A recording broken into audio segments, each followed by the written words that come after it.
माय माऊली नमस्कार. विविध ग्रंथातील एक महान ग्रंथ श्रीमद भागवत कथासार अभिवाचन करत आहे.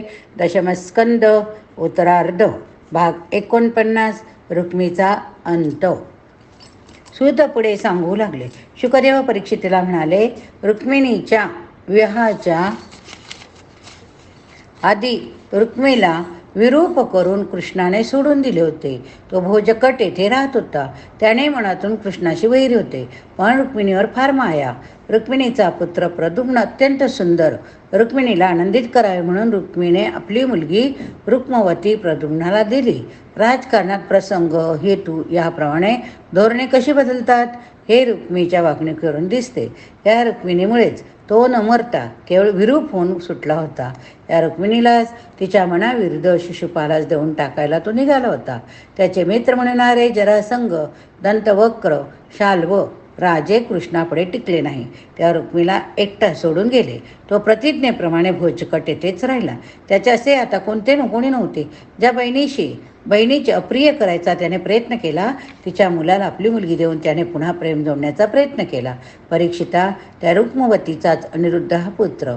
रुक्मवतीचेही स्वयंवरच झाले होते. तिने प्रद्युम्नाला वरमाला घातली. अनेक राजकुमारांनी प्रद्युम्नाशी तेव्हा युद्ध केले, पण त्याचा पराभव झाला. रुक्मी मात्र ह्या विवाहाला अनुकूल राहिला.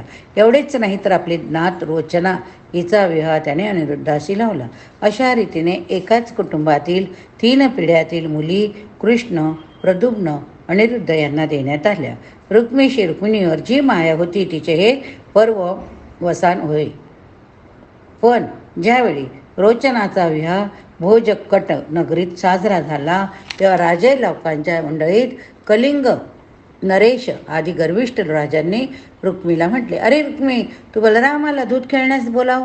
त्याला खेळता येत नाही, पण दूताचे व्यसन मात्र त्याला फार. तो नाही म्हणणार नाही. जे युद्धात जमणार नाही ते फासे टाकून जमेल. झाले. दूताचा फड बसला.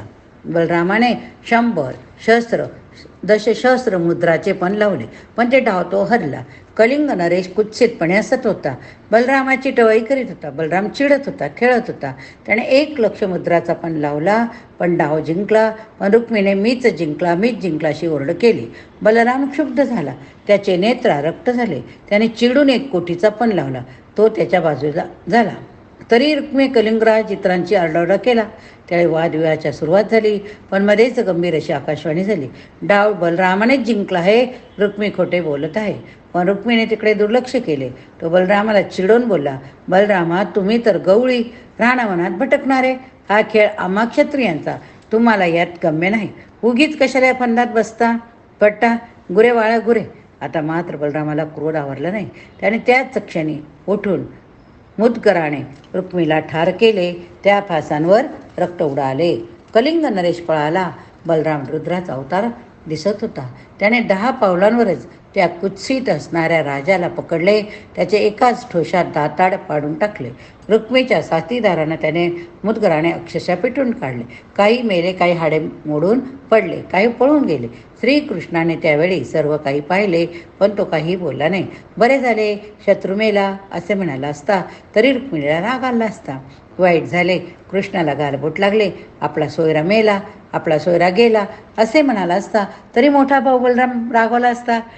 खरे म्हणजे जे झाले ते बदलता येत नव्हते. रोचना, अनिरुद्ध या सर्व मंडळी रुक्मीचे दिवस केल्यानंतरच द्वारकेस गेले. परीक्षिता, रुक्मीचा अंत हा असा कुसंगती, बलिष्ठाची कुचेष्टा यांच्यामुळे घडून आला. उषा अनिरुद्ध विवाहाच्या वेळी काय घडले ते मी सांगितलेच आहे. आता श्रीकृष्ण बलरामाची पुढील अवतारकार्ये ऐक. परीक्षित उत्सुकतेने ऐकत होता. सुतांनी आपल्या निवेदन शैलीमुळे श्रोत्यांची मने कृष्ण चरित्रात रममाण केली होती. अध्याय 50 पतित उद्धार व शत्रूचे तर निर्दालन आपण पुढच्या भागात बघूया. हरे नमः. हरे नमः. एवं रूपं सदा कृष्ण सूनार्थ भावये सुदे देवकी सुतं गोविंद वासुदेव जगत्पते. हरि ओम तत्सत. हरि ओम तत्सत. श्रीकृष्णार्पणमस्तु. शुभं भवतु.